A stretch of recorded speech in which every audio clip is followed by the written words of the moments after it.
do the things you say. I run my own way to get there. Pulls a coin and the eyes seem to care. In the air, no more crowd, just the opposite kind of few clouds. So tell me this time is coming for the sake of all your lies.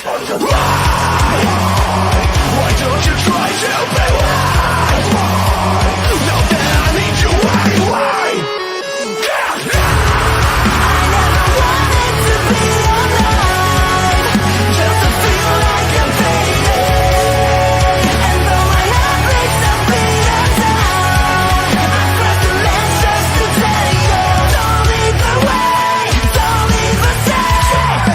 Then I try with a child playing the rain.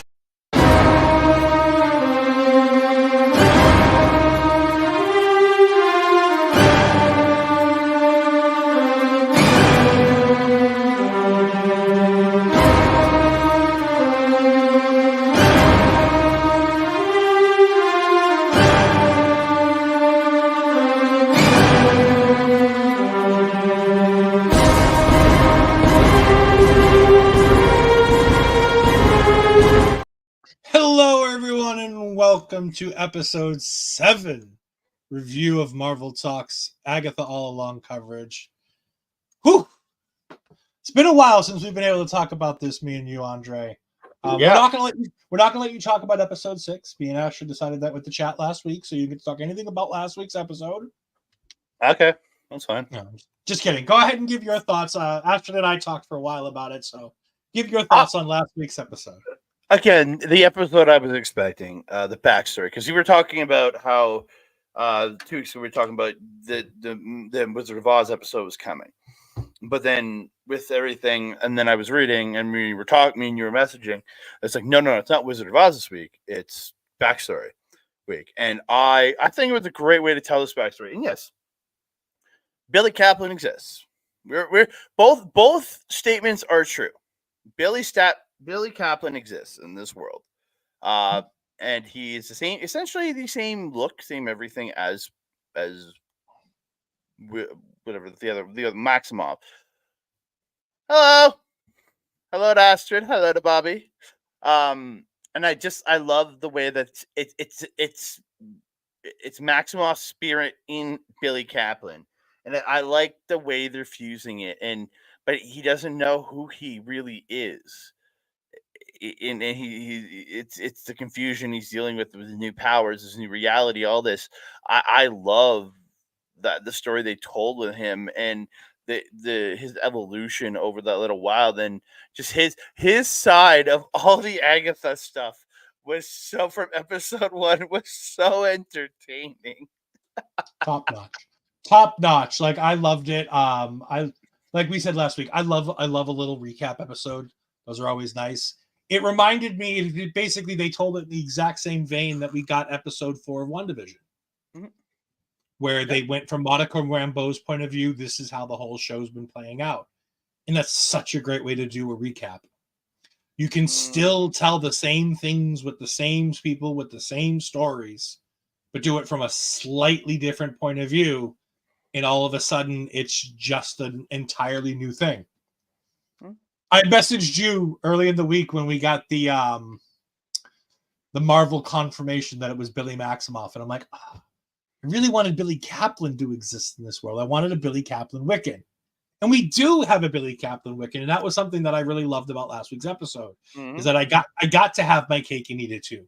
We have a Billy Maximoff, which is fine, but we had a Billy Kaplan, and things from this episode truly make me believe that Billy Kaplan exists going forward while having the Maximoff is where he gets his powers. Kaplan is where he gets his humanity from. Absolutely. How I look at the character. Absolutely. His soul is torn in two, like Lilia said in last week's episode when she was in the room with him, and she says that your lifeline has 2 pieces to it. Billy Kaplan and Billy Maximoff, and I love that, and I do see the differences coming from the two. Going forward, I'm going to call Billy Maximoff Willie, so I can just say Billy and Willie. That makes it a lot easier. Yeah, absolutely. But we move on to this week's episode, where it starts with Lilia, Glenda the Good Witch, falling into the empty abyss. I was so What? confused. I'm like, I literally checked my thing. I'm like, did I miss something? Is it start mid episode? And I'm like, no, okay, something's up here. Bobby Hello, Stats is here. Hello, Bobby Stats. Thank you for Bobby joining us. We greatly appreciate Stats. it. How you doing, sir? No, yeah, I thought the same thing. I was like, did I start? Did I miss the post credit scene last week? Nope. We start with her falling, and then we go to her and Jen.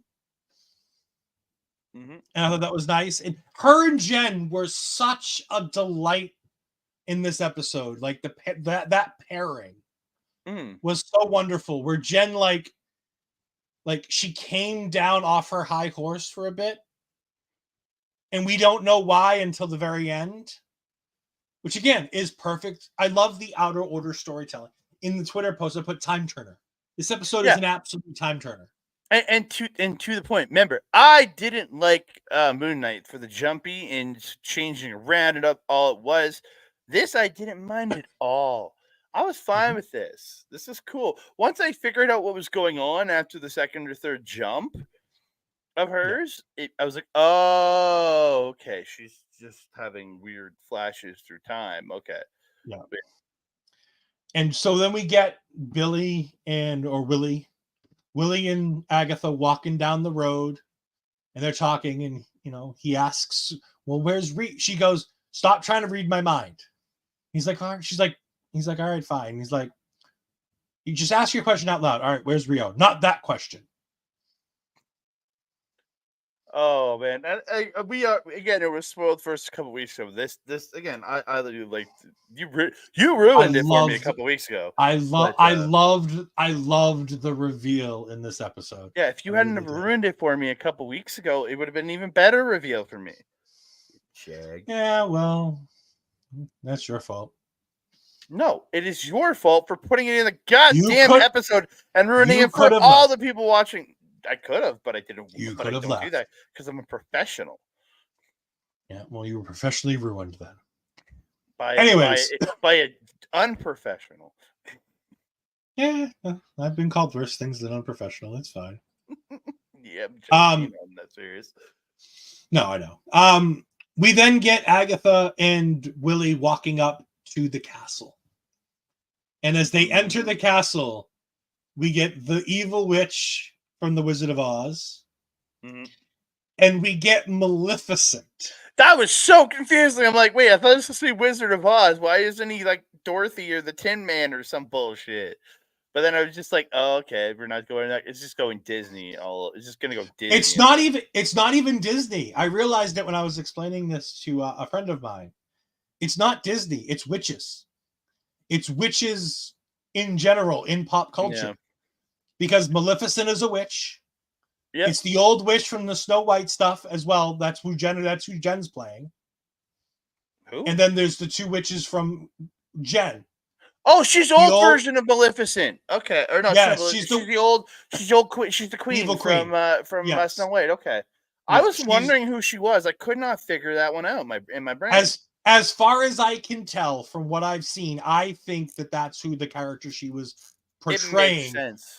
Because it's an evil witch from Disney. So they have all the rights to it. They don't have to worry about it. It's nice and easy. They go right into it. And at this point, I believe Wizard of Oz is in public domain, so I don't think that matters. And even if Disney, whoever owns Wiz wouldn't care. Well, not that they wouldn't care, but I'm cool. I figured they would have made a deal for Wiz. Dude, everybody does Wiz. I'm not surprised. Yeah. And so we have Glenda the Good Witch, and the Wicked Witch of the West is Agatha, of course. And this is just great. And there's back and forth here where we keep going from story to story. They're in the subway tunnels underneath the Witch's Road, which I thought was really cool. Really great set work, by the way. We gotta find. We gotta find the shelving. Yes, Oz is not public domain until 2035. Okay, so we got 10 more years. So again, they probably just, whoever was the rights holder said, hey, they probably just went, hey, we want to make a Wizard of Oz episode. Can we use some of your characters? And they went, all right. I'm waiting for my opportunity to write and direct the next terrible horror film. Guarantee you, the people that have made the Pooh movie and are making the Steamboat Willie movie and made the Piglet, whatever the evil Bambi movie. I guarantee you they already have a Wizard of Oz horror movie written, and they're just waiting for January 1st, 2035. They're Yeah. waiting for that. Of course. We continue with they figure out that they have to read tarot cards. Mhm. And Billy decides that he's going to do this, much to the chagrin of Agatha, and he tries to read Agatha's cards, which goes awry. Yeah. But the one great thing I love about this is it was implementing so many different things. The Sword of Damocles, with all the swords in the roof, it reminds me of the story with the Sword of Damocles. You know, I have no idea. There was a king who was sitting on his throne, and there was a sword hanging overhead, swaying to and fro. And at the right precise moment, it would fall, but you don't know what moment that is. Okay. Yeah. Don't know that. I probably have heard it in my life. I was gonna say you've heard the term Sword of Damocles. Yeah, I've heard Sword of Damocles. I've probably heard the explanation at some point in my life, but that is not something I've committed to my brain. And as soon as this episode is over, that will exit my brain. I guarantee it. But they start reading the tarot cards, and the swords start following. And more important, as the swords start falling, the roof starts coming down. That was cool. Yeah. We then go to... Yeah, because it was like teen reading for her and starts to fall, and then she gets pissed, takes the card, starts reading her, and just starts slapping shit down, and they're getting more and more crazy. It's I fucking loved it. I loved them just freaking out. I loved her explanation of if the swords will eventually run out, and that's when the roof starts coming down on top of them, which was just so great. So good. And again, it's another time mechanism. Like, I know we had the hourglass that turned itself over when he picked up the cards, but I love the idea that there's another time. You know, all of them have played the time, right? No, I know, but I'm saying there was another. No, there was more the obvious. Demon one didn't play the time. The Demon didn't play the time, though, right? Yes, it did. It had the metronome. Hey, it's my partner STG. Hello, sir. You guys have a slightly better week. I was gonna say, good job getting us back in the game, bro. Without Andre there, you really got yourself back in there, STG. I suck at football. But no, the metronome. Although I am 6-1 in fantasy, so in the episode with the music in episode 4, they had the metronome on the top of the piano that was ticking back and forth. Because that keeps time in music. Yep, you're right. All right. It's a factor in every trial. Yep. In every trial, there's always a factor of time in some way, shape, or form. We get Lilia and Jen explaining to Lilia that she's already told her all of this. And Lilia's like, I told you what? And then we start getting the back and forth. And this is where we get Lilia. Out that she's jumping through time, yeah. Which is fantastic. I love this, that she's not living her life in order and that she's seeing it all in different periods. It was such a cool visual of the older her and the younger her sitting in front of her mentor, taking these tests and trying to figure out what to do. And this woman's not saying much, but she's letting Lilia talk it through on her own in these individual segments. And it was such a good storytelling mechanism. It was. It's done very well. I don't know who the actress was for the mentor, but I really liked her herself. I thought she did a really good job in there, just speaking in Spanish a good chunk of it. I think all of it, right? Italian. Oh, Italian. I don't know. It's foreign. That's all I know. It's speaking in a foreign language to us native English speakers. But yeah, I thought again did a really good job in just what she did. I really enjoyed her. Young Lilia was played by Chloe Camp and Laura Boccialetti, who is an actress, producer, and script and continuity department person, played in this. She was in the short Gone. This is really the only acting. She's done 20 things in acting, and Yeah, because they None of it. probably needed somebody, and she probably works in some kind of backstage capacity for this show. And they said, "Hey, you speak Italian, do this for No, us." believe it or not, no, she is not credited as any sort of production on this show. Under script and continuity department, she's not listed. Under producing, she's not listed. She has literally been hired for this one role as Lilia's maestra. And by the way, Okay. she's in another episode. She's listed as having 2 episodes on What's the other IMDb. episode? Don't know. It doesn't say. It just says 2 episodes. Click the 2 episodes. Oh. Tell me what episode. Oh, she was apparently in episode 3.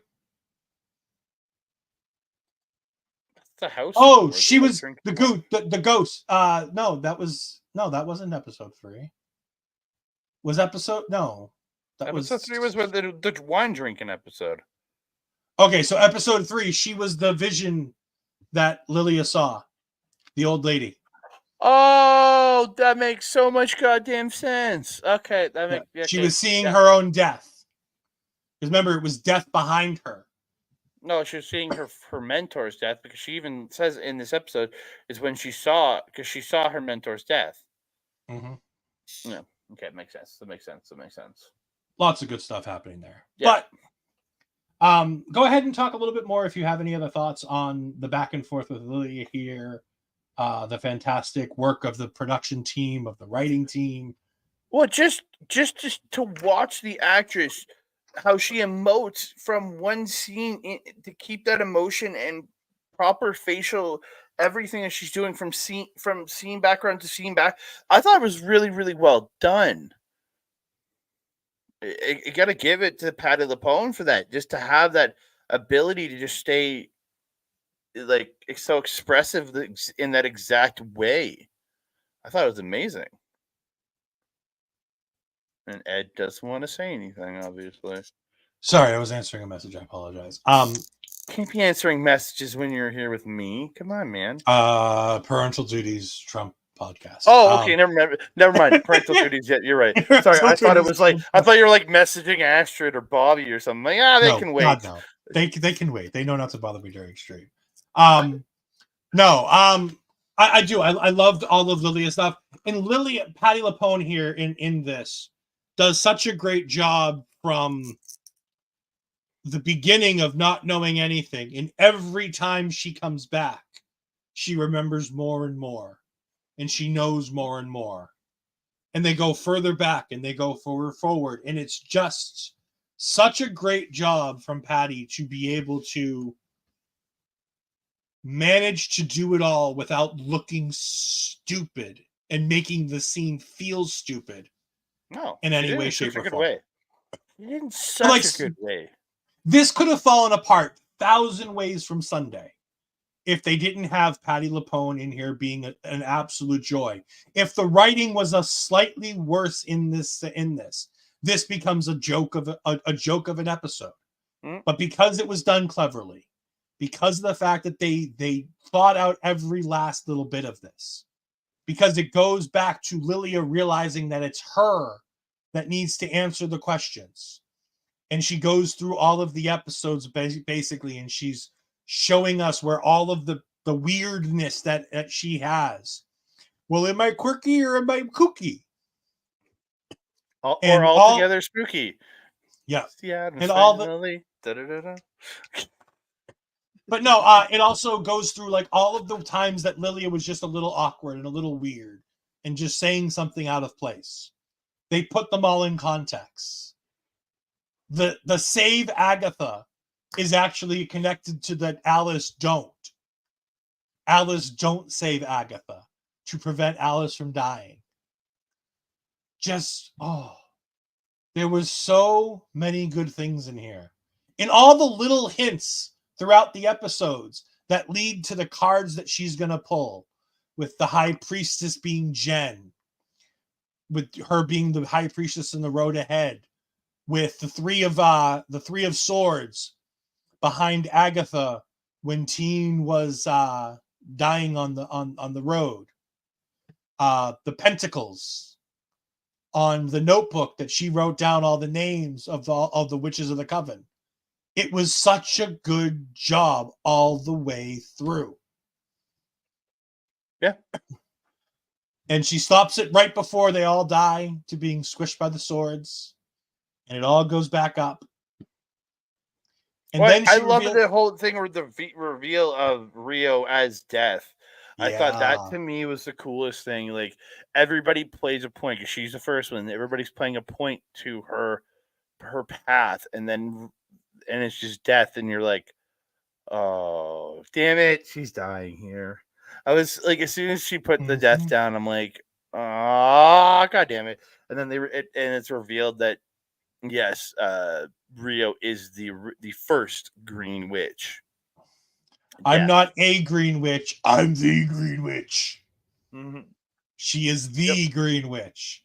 And I love the Mistress of Death. Like the look they gave her for Mistress Death is nothing like we've seen in the comics.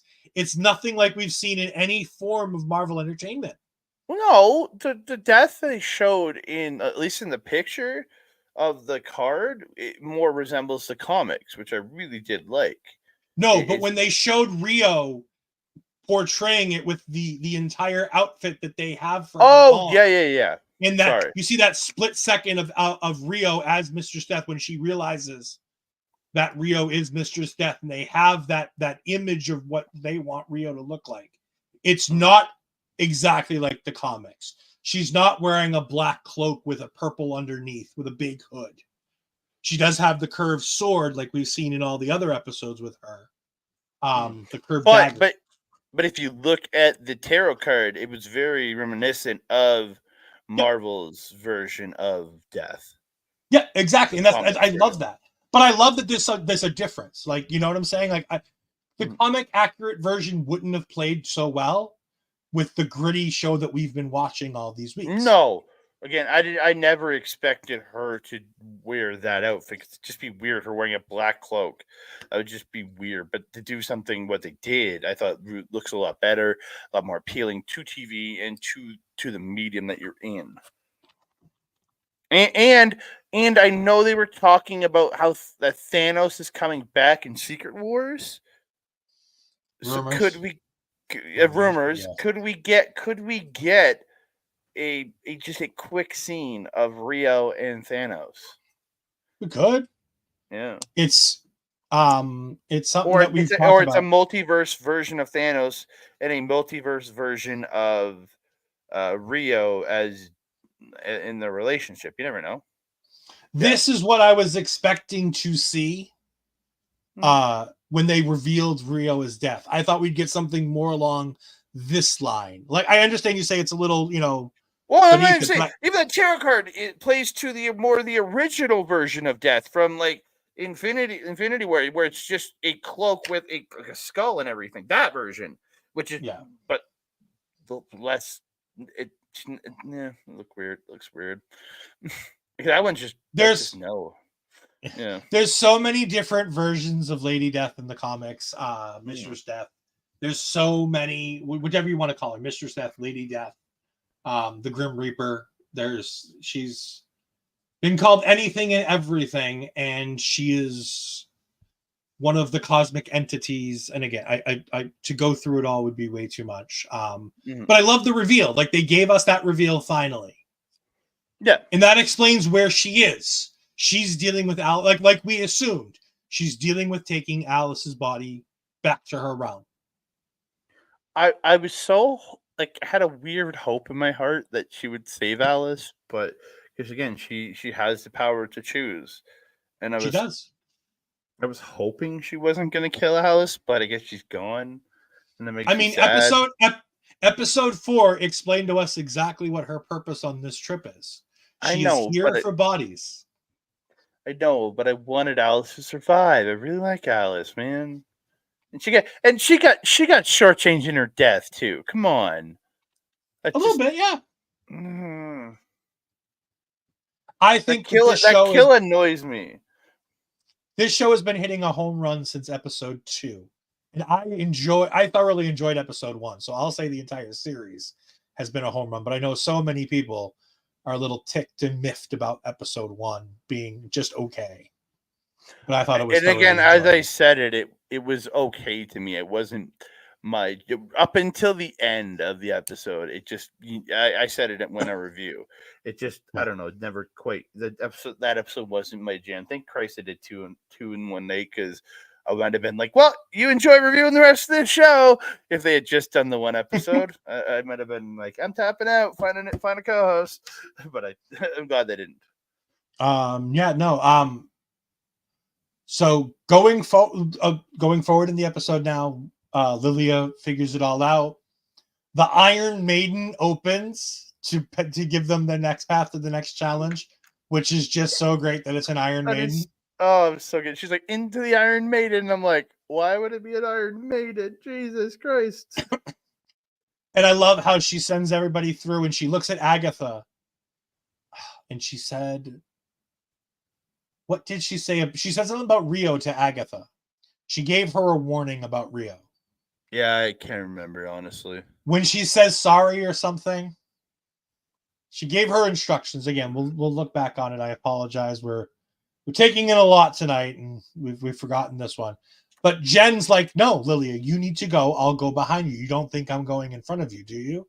And Lilia's like, no, you need to go. You are the path ahead. Because we still have more to do. Jen apparently has more to do in this journey. Yeah, but we've already had Jen's trial. Uh-huh. Because Jen was trial number 1, right? Mm-hmm. She was the potions witch, yeah. And then Alice was 2. Mm-hmm. Who's 3? Teen. No, it was Agatha. It was 3, wasn't she? I don't think that was Agatha. I think that was Teen. Because Teen doesn't have a trial. He's not a witch. We don't think? Not. Yeah. We don't technically know that. Teen / Agatha, and then there wasn't one. And then this week was Lilia. Lilia called her. Yeah, makes sense. So there's technically still either Teen or Agatha coming up. Yeah, and then theoretically the last episode will be the battle with Death. Maybe that's how they bring back Alice, and everybody comes back. Maybe they get Sharon back, and yeah. I don't think we're getting anybody back. Bring back Mrs. Hart. Mr. Shark. Mrs. Hart. As many of the internet reactors did it when they were going out. Everybody kept reading it as Mr. Shark. But anyway, they're idiots. They are, but we love them anyways. Love the previewed guys. But no, we then have Lilia close the door, and she talks about how sticking around too long on a trial that's already finished can lead to bad things. And the Salem 7 shows up, and again, top-notch look for the Salem 7. They are sufficiently scary-looking people. Oh yeah, but they're done. Well, they're witches. We don't know how done they are, but They're done. They're done. She flips the tower. She holds on to the table, and all of the Salem 7 go into the swords. Lovely, lovely way. And then Lilia has the most gangster OG death in the Marvel Cinematic Universe. And she falls down on the most gangster death was Iron Man. We all know that. I mean, it was all right. It's a close second. No, it's number 1. It's a close. I wouldn't even put this in the top 10, but it was a good death. All right, we'll agree to disagree. But we lose Lilia, and she wakes up at the beginning of her training. Because as she said earlier in the episode, I've been living my life from backwards to frontwards. Well, so now in her... She just switches time. It's not backwards to frontwards. It's just out of order. No. Her words specifically were, I've been living my life backwards to forwards. No, so when her life ends, her training... She says out of order. She says out of order. Out of order. So but I love the idea experiencing different points at different times, right? But I do love the idea that when her life ends, it goes to the beginning of her training. It's a fantastic way. And that's the end of the episode. It was a very quick episode. It paced along. It didn't feel too long. I think it was under 30. Right about. It Was was it under under 30 30? because it was a 36-minute total or 37 39-minute minute total. total, Yeah. and it ended at like 30 minutes. And remember, the first like minute and a half, almost 2 minutes, was recap. So, And it was fantastic too. Like there was no, it didn't need anything more. It didn't need anything less. no, it honestly was exactly what you needed. Again, I know other ones have ended out with everybody outside of the road, Mm-hmm. but I like that the start of this next episode, the second last episode, is going to be them reacting to her sacrifice here. So with our titles for the episode, seeketh thou the road, circles sown with fate, unlock thy hidden gate, through many miles of tricks and trials, darkest hour wake thy power, familiar by thy side, death's hand in mine. I left out episode 4, if I can't reach you, let my song teach you, because that's the only one that doesn't include the lyrics from this one, because the lyrics from this one are specifically catered to the Ballad of the Witch's Road and not Lorna Woo's version of the Witch's Road. Mm-hmm. Which, by the way, both are available on YouTube Music, and I've been listening to them constantly because they are so good. What do you expect that we're going to see over the next 2 episodes next week? I really have no idea, man. That's been the best thing about this show is we can talk about things we think are gonna happen, but I honestly have no idea what's coming next week. Mm-hmm. Like I know we're getting the battle. We're going to get the end of the road. And I think it's gonna come down to Teen, Agatha, and Jen versus Rio. Maybe. And I could see them, like Agatha, finally doing something good and making the sacrifice play at the end Maybe. to let Billy and Jen get what they want from the road. I could see. Do you think that they have to win the battle with death in order to gain their prize at the end of the road? Oh, that's like the part that, because remember, and I look back to episode 1 when her and Rio were fighting, or was it episode 2? 1. 1. The end of episode 1. Making the comment of they can't hurt each other. Mm-hmm. So that's why it feels like it's going to all come down to Rio versus Agatha in the end, with Agatha essentially, I don't know if she dies, but Agatha might become Death at the end of the series. I doubt it. I mean, Mistress Death is typically one person throughout. No, but what I'm saying is, again, Marvel's telling their own story too. You got to remember that, and Agatha is a leech, a power leech. So,